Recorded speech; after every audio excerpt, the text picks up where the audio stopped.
Good evening, everyone. This video is going to be a makeover I do. I wouldn't call it a restoration, but a makeover I do on this little camp hatchet that I've had for a while. Mostly just used it to trim spray foam insulation once it had hardened. It's perfect for that. But always kind of want to give it a cleanup and a new handle. Just kind of change the profile of it a little bit. So that's the wood I'm going to use. It's a piece of old oak. Right now I'm just going to remove the scales first. They're riveted in, so we got to drill them out. There's a really pleasant sound happening right there. I don't remember where I got this hatchet from. I've had it for a while, and it's just kind of been sitting around. I kind of haphazardly use it, but as you can see, especially right there, it's seen better days. It's super pitted. It's had rust damage throughout the years. I'm not really sure the age. Don't really care. It's not going to be a showpiece. It's just going to be something for me to have in my toolkit for when I need kind of using something bladed that I'm not really worried about. You can see here the handle was just crazy bent, and so I'm trying to correct that as much as I can without putting a bunch of heat and going through a bunch of things. Fix it a little bit, but not a ton. Here is my favorite thing in the world. This is Evapor Rust. If you have anything at all that has any sort of rust on it, put it in Evapor Rust for a few hours or overnight, and magic will literally happen before your eyes. On top of that, this stuff is safe. I'm not afraid to put my hands in it, and I also feel like it smells super pleasant, which, obviously is great as well.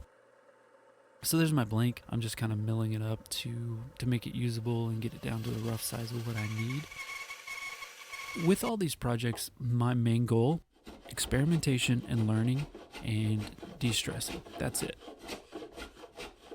I just use a bunch of different techniques. I try different things out, and you'll notice a few things kind of change. So here I'm planing, and then later I'm sanding.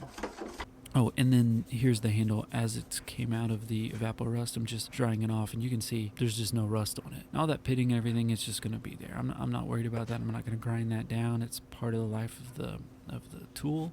And now I'm going to shine it up with a wire wheel. This is pretty awesome to see. You can see that darkness turns to a lighter shade and kind of adds a shine once you hit it with the wire wheel. And look at that, just shining. And I used some sanding on it too, just again, additional shine, just raising it up, making it look a little bit fancier than it was in the past. Jump forward a little bit here, just adding the scales on. Now you'll notice the posts I use in the scale are copper wire. Just some thick gauge electrical wire I had lying around. That was perfectly what I needed. And it's certainly not something you would want to use on a tool you're going to use a lot, because as you'll see, it bends, it's super soft. But I actually just thought it looked kind of cool and wanted to experiment with trying to use this. It worked pretty good, and it was easy to work with. I'm just cutting the excess off here with just a hacksaw blade. Really simple stuff. Again, all about experimentation and learning. I'm using my chisels. Just kind of wanted to experiment with that and save myself a lot of time at the sander. I sanded this thing to shape the handle for 50 billion thousand years. There's it rough. My chisel work needs some work for sure, but you kind of see where I go from to my disc sander. It's a disc belt sander combo. A good little tool. I like having it. I think I've got a 60 grit on here, really aggressive, and then up on the belt part, I think I've got like a 320 or something like that to kind of give it that last bit. You'll see here, I'm just trying to mirror the handle as much as I can on both sides using just a wood file. And then I'm going to get it to a sharp here. I like to call this functionally sharp. I don't go for razor sharp, certainly not concerned about that. Just sharp enough. Throw it on a rough grit and then finish, polish.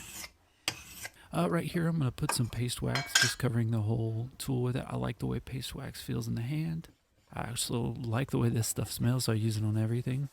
And it just adds an extra layer of protection. Off camera, I put a layer of polyurethane on the wood handle.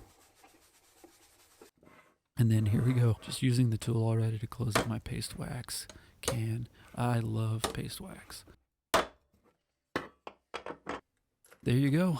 I think the finishing touch is going to be just stamping in my nickname on the handle. And then here we go, test it out. This is another piece of hardened oak. This stuff is crazy hard, but you can see it cuts pretty good through that, just kind of shaving it down. I really like the way the copper rivets came out on that. And there we go. She's done.